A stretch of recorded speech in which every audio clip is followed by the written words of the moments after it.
दर्शकों, जैसा कि आप सभी को पता है, अधिक मास का पवित्र महीना चल रहा है और इस अधिक मास में किए गए उपाय विशेष फलदायक होते हैं। जिनमें से विशेष उपाय है दीपदान का महत्व। आइए आपको बताते हैं पंडित प्रतीक जी मिश्रा द्वारा शिव पुराण की कथा में बताए विशेष उपाय। दर्शकों, इस बार अधिक मास 17 मई से शुरू हुआ है और 15 जून को अधिक मास समाप्त होगा। इसके बाद सावन का पवित्र महीना प्रारंभ हो जाएगा, जिसमें बाबा के भक्त बाबा को प्रसन्न करने के लिए तन मन से जुट जाएंगे।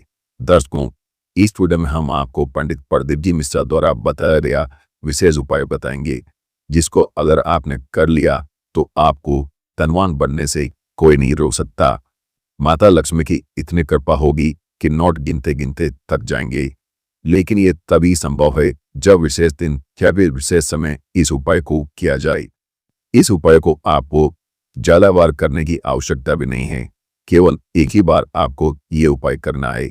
अधिक मास इस बार 15 जून को समाप्त हो रहा है और इसी दिन आपको इस उपाय को करना है, क्योंकि ये दिन बड़ा ही विशेष है और इस दिन सभी देवता शिवालय में देवालय में उपस्थित होते हैं।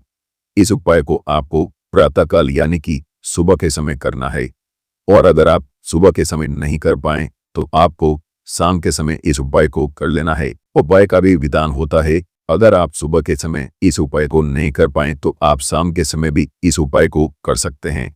इसका भी विधान आपको इसी वीडियो में हम आपको बताएंगे, लेकिन अगर हो सके तो आप कोशिश करें ये उपाय सुबह के समय ही कर लें।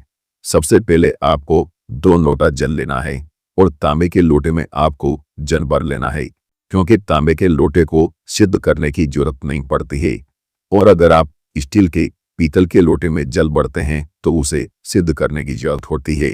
2 लोटा जल लेने के बाद में इसी के साथ में आपको एक पीले कनेर का पुष्प भी ले लेना है। यहाँ आप फोटो में देख सकते हैं, इस तरीके का पीले कनेर का पुष्प आपको ले लेना है।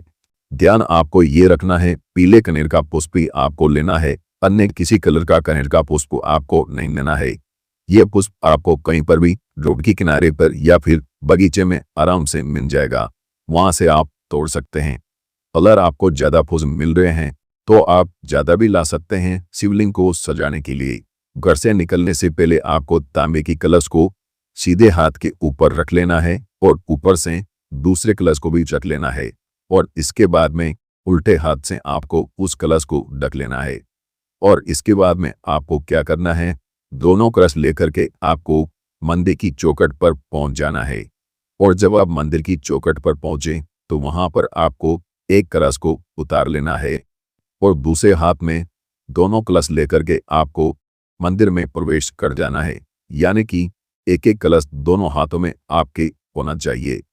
इसके बाद में आपको क्या करना है, जो 2 कलश आपके हाथ में हैं उनको एक दूसरे की ओर हथेली करते हुए बाबा की शिवलिंग के ऊपर आपको उन जल को अर्पित कर देना है, और साथ ही नमः शिवाय का जाप भी आपको करते रहना है। जल अर्पित करने के बाद में आपको क्या करना है, जो एक पीले कनेर का पुष्प आप लेकर के आए हैं उसको आपको शिवलिंग के ऊपर अर्पित कर देना है। दर्शकों, आपको उपाय करते समय इन सब बातों का ध्यान रखना है। अगर आप इन सब बातों का ध्यान नहीं रखेंगे तो आपका उपाय सफल नहीं होगा, इसलिए इन सब बातों का आप विशेष तौर पर ध्यान रखें। दर्शकों, अगर आपके पास में पीले कनेर के पुष्प ज्यादा संख्या में हैं तो उससे आप बाबा का श्रृंगार कर सकते हैं, यानी कि शिवलिंग के आसपास आप पीले कनेर के पुष्प रख सकते हैं, क्योंकि पीले कनेर के पुष्प अर्पित करने से महादेव ज्यादा प्रसन्न होते हैं। और दर्शकों, ये उपाय आपको अधिक मास की समाप्ति पर कर लेना है।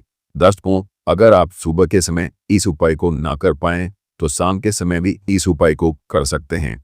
शाम के समय आपको क्या करना है कि एक पीले कनेर का पुष्प ले जाकर के और शिवलिंग के ऊपर आपको अर्पित कर देना है। ध्यान आपको यहाँ पर यह रखना है कि शाम के समय आपको केवल एक पीले कनेर का पुष्प ही अर्पित करना है और 2 लोटा जल आपको अर्पित नहीं करना है।